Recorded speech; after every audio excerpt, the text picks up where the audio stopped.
8 mois après le feu, Dérol est enfin réouvert.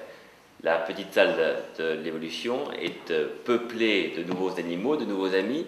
et surtout d'une extraordinaire collection de papillons et de coléoptères. Et sous la direction de Peyo Raola, eh bien, cette collection, encore plus qu'avant, est classifiée. Les tiroirs d'entomologie sont revenus, restaurés, ce qui permet à tout le monde de découvrir ce que Dérol a été, le temple de l'observation scientifique. Dans cet extraordinaire mouvement de compassion qui ont animé les artistes depuis l'incendie, eh bien 50 de ceux-là ont réalisé plus de 75 œuvres qui seront présentées au musée de la chasse et de la nature à partir du 3 novembre, dans une exposition qui se terminera le 13 novembre par une vente par Christie's, sous le marteau de François Curiel, et ce, pour le bénéfice de l'association des Amis de Dérol, pour la reconstruction du mobilier d'entomologie de la dernière salle totalement détruite. Il y a effectivement de très grands artistes comme Pierre Alachinsky, Michael Barcello, Sophie Kahl, Nan Goldin, Karin Knorr, et toute une avant-garde d'artistes plus jeunes, contemporains, qui ont pu saisir, chacun par la photographie, par l'objet, par les arts plastiques, ce qu'a été le désastre, l'émotion provoquée, et ce qui sera finalement le témoignage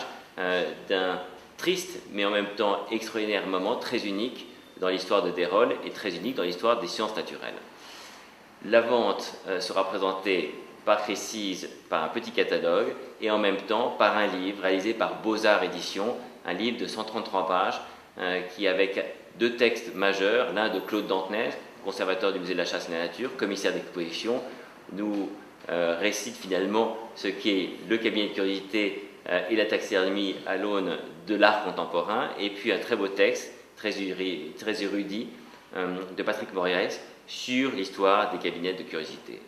Donc, Beaux-Arts Éditions, un livre à paraître le 29 octobre et aujourd'hui déjà commandable sur le site internet de Dérol. Dérol, c'est aussi l'édition, les planches Dérol pour l'avenir, qui réinstaure le message ancestral de la maison, un tableau vaut mieux qu'un long discours, les planches Dérol pour l'avenir, qui traitent de tous les sujets, les enjeux du développement durable et qui sont illustrés par des dessinateurs avec un texte scientifiquement précis et rigoureux sur tous les sujets que sont les planches sur la pollution, la santé, la biodiversité, les énergies renouvelables et bien évidemment tout ce qui a trait finalement à la découverte et à la préservation de la Terre.